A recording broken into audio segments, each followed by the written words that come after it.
လိုလဲစီရောစီစဉ်နေတုန်းမှာကလေးလေးတယောက်ကနေပြီးတော့ဆမသားတို့ထွက်ပေါက်တွေ့ထားတယ်တဲ့ထွက်ပေါက်တောင်မှသူတို့တယောက်စာတောင်မှမရှိဘူးအဲ့ထွက်ပေါက်လေးကအဲ့နဲ့ရတယ်သားတို့အရင်ထွက်လို့ဆမပြီးကြမှာထွက်ခဲ့မယ်လို့ပြောတော့မရအဲ့နဲ့ကလေးလေးယောက်ျားလေးတွေ KG လေးတွေ၄ယောက်လောက်ကိုအရင်ဆုံးပြစ်တင်လိုက်တာပြစ်တင်ပြီးတော့တော်သွားလို့အပင်မှာရှိတဲ့လူကြီးတို့သွားပြီးအကူကြီးတောင်းကြီးလို့အဲ့လိုပြောတော့ရတယ်တဲ့ဆရာမထွက်ရတဲ့ကလေးခန္ဓာကိုယ်တောင်မှမနှဲထွက်ရတာညီမခန္ဓာကိုယ်ဆိုထွက်လို့မရအဲ့နဲ့သူတို့အားလေးနဲ့အဲ့အပေါက်ချင်းလေးကိုအဲ့သူတို့အဲ့အပေါ်မှာပြိုနေတဲ့အုပ်တွေဘာတွေကိုဖယ်ပြီးတော့အဲ့မှာ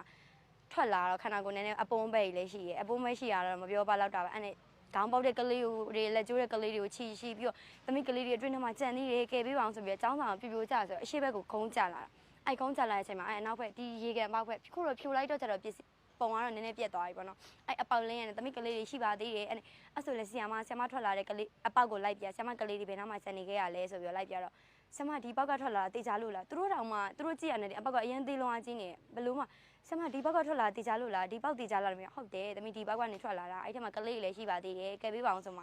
နောက်တစ်ခေါက်ပြန်ခေါ်မှအဲ့ကလေးတွေအဲ့နဲ့အတူတူနောက်ထပ်9ယောက်လောက်ထပ်ထွက်လာညီမလေးနဲ့အတူတူပါလာတော့10ယောက်လောက်တော့ရှိရယ်နောက်ထပ်ညီမလေးနဲ့အတူတူပါလာတာရဲ့နောက်ထပ်သူတို့ကယ်လို့ရတယ်ဆိုတော့ညီမလေးအနောက်ဘက်ပေါက်ကနေ15ယောက်လောက်တော့ပါလာတယ်ပြိုတဲ့အချိန်မှာဘယ်လိုတော့ဆိုတော့တစ်ထက်လုံးကြီးနဲ့မြေကြီးရဲ့ထိလဲကျုံဝင်သွားတယ်အပေါ်နှစ်ထက်ကလည်းအောက်ကိုပြိလိုက်ဆိုအပေါ်ကမျက်နှာချက်ကထုတ်တန်းနေပန်ကားတွေမီးချောင်းတွေအဲ့ဒါအကုန်လုံးကိုကောင်းပေါ်မှာပဲမတက်လဲရက်လို့မရဘူးထိုင်တာတော့မှထိုင်လို့မရလို့တဲ့ဝိုင်းရမောက်တဲ့လိုမျိုးပုံစံလေးအဲ့တိုင်းလေးနဲ့ပဲအကုန်လုံးကလေးနဲ့အတူတူနေရတာပထမစဉ်းစားရတာပေါ့အထက်ကြီးကဒီလိုကြီးထိဖြစ်သွားပြီငါတို့တော့ထွက်ပေါက်မရှိတော့ဘူးကလေးနေထဲမှာပဲတေးရတော့မှဆိုပြီးတော့ပဲတွေးတာအဲ့လိုပဲတွေးတာကျန်တာဘာမှတော့မတွေးဘူးအဲ့နဲ့ကလေးလေးတယောက်လဲလို့ပေါ့ထွက်ပေါက်ရှာမယ်ဆိုတော့အကျိုးနေရလေးမှာအဟာတေးသေးလေးကနေထွက်လာနိုင်တာကလေးကြီးလည်းအဲ့အပေါက်လေးကနေကယ်ပေးနိုင်တာပေါ့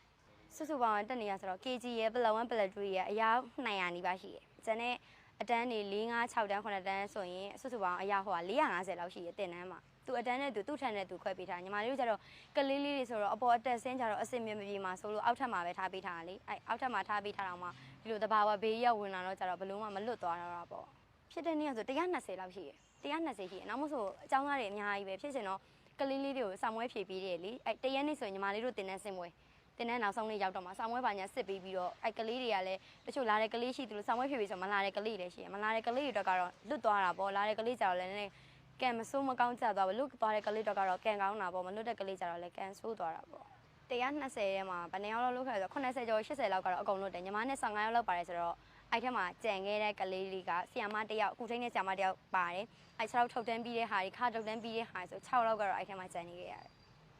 သူတို့ကလေးလေးတယောက်ဆိုအကူကြီးတောင်းတယ်သူ့6လောက်ကိုထုတ်တန်းကြီးကပြီးနေတာကိုအားနဲ့လည်းအစင်မပြေဘူးကိုအားနဲ့အစင်မပြေလို့တက်ဆိုင်တဲ့လူတွေစီကိုခေါ်ပြီးတော့အကူကြီးတောင်းတယ်သူတို့မှတော့မှ